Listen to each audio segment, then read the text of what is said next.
If you can't even do a single pull-up yet, I've been there.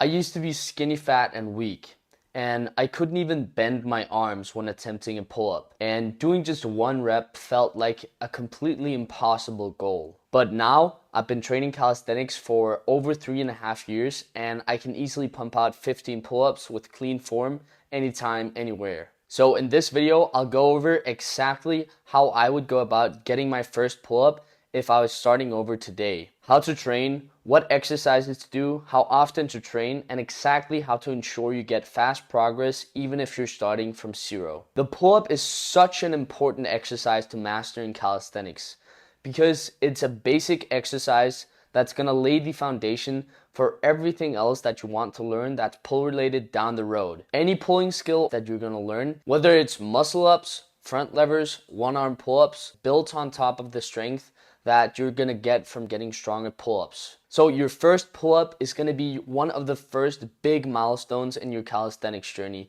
that unlocks so many doors to other skills down the road. Now, a common mistake that I see many beginners doing is that they do too many non-specific exercises that won't really get them strength for their pull-up. So many of these tutorials on YouTube or Instagram show that you need to be doing dead hangs, Australian pull-ups, or scapula pull-ups to get your first pull-up, when in reality these exercises are not specific enough to get you to your first pull-up. If you want to get your first pull-up fast, your training needs to be specific, meaning that the exercises you choose to do needs to be similar to the pull-up because you get better at what you do. The only exception here is if you can't even hang on to the bar yet, then yes, it's going to be a good idea to train dead hangs and maybe some scapula pull-ups to build up your grip strength and your scapular strength first. But 99% of people should not train these. I used to be addicted to binge watching YouTube tutorials on calisthenics, thinking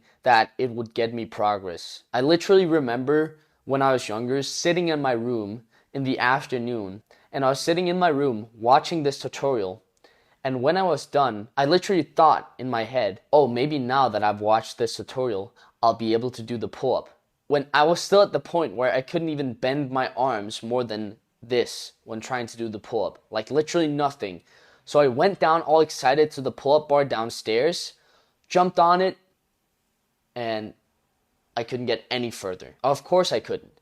You don't get stronger from watching YouTube tutorials. You just trick your brain into thinking that it's doing something productive, while in reality it's not. The only way you're gonna get better and stronger at pull-ups is by training pull-ups. There's no way around it. You just have to accept that you need to put in some hard work to get your first pull-up. So stop watching more YouTube tutorials. You just need to know the right exercises and then do them consistently.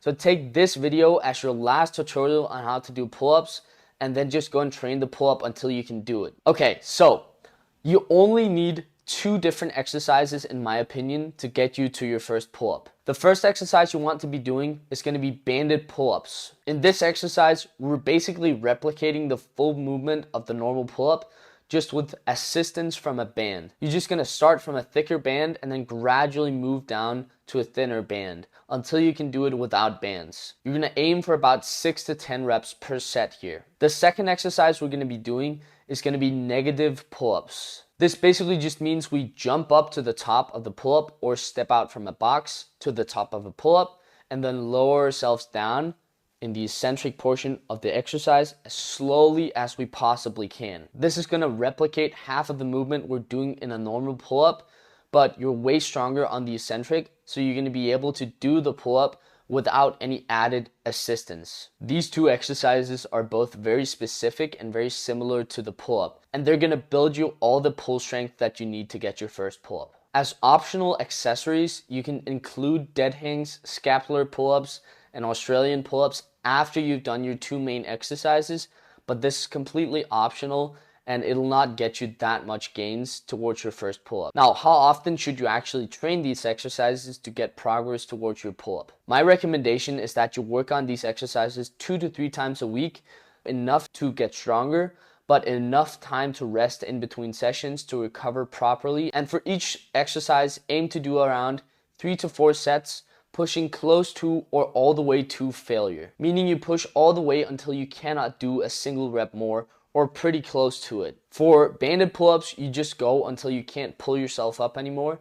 And for negatives, you go until you can't control the descent anymore and you just fall down. Now, the most important thing for you to actually get progress is to track everything you're doing and apply progressive overload. Progressive overload basically just means making everything harder progressively over time. So your goal is going to be to do a little bit more for each workout you do than you did last time. You can achieve this by adding one more rep, adding one more set, or going to a lighter band. But if you don't track what you do, either on an app on your phone, I use an app called Strong, or just by writing it down on a piece of paper or in a notebook, you cannot be sure that you're actually progressing from week to week. So write down what you do. A few bonus tips to get even faster results. First off, focus on having a fairly clean diet, eating enough protein for proper recovery and muscle building, and being in a caloric deficit if you need to drop some extra weight. Because extra body fat is basically just extra weight to pull in the exercise, so lose fat if it's needed. Also, get about 7 to 9 hours of sleep for proper recovery and faster progress. This is one of the easiest things you can do to get better progress at your pull-ups. And the most important thing for getting fast results is being consistent. If you're a beginner, working out 2 times a week consistently beats working out 5 times a week for 2 weeks and then quitting. So in the beginning, build up the habit first and then increase frequency over time. Quick recap. Focus on banded pull-ups and negative pull-ups. Train 2 to 3 times a week. Track your progress, stay consistent, and improve your recovery habits like diet and sleep. If you stick with this for a few months, I guarantee you that you'll hit your first pull-up. If you found the video helpful, consider dropping a like. And if you want to see more videos like it, subscribe to my channel.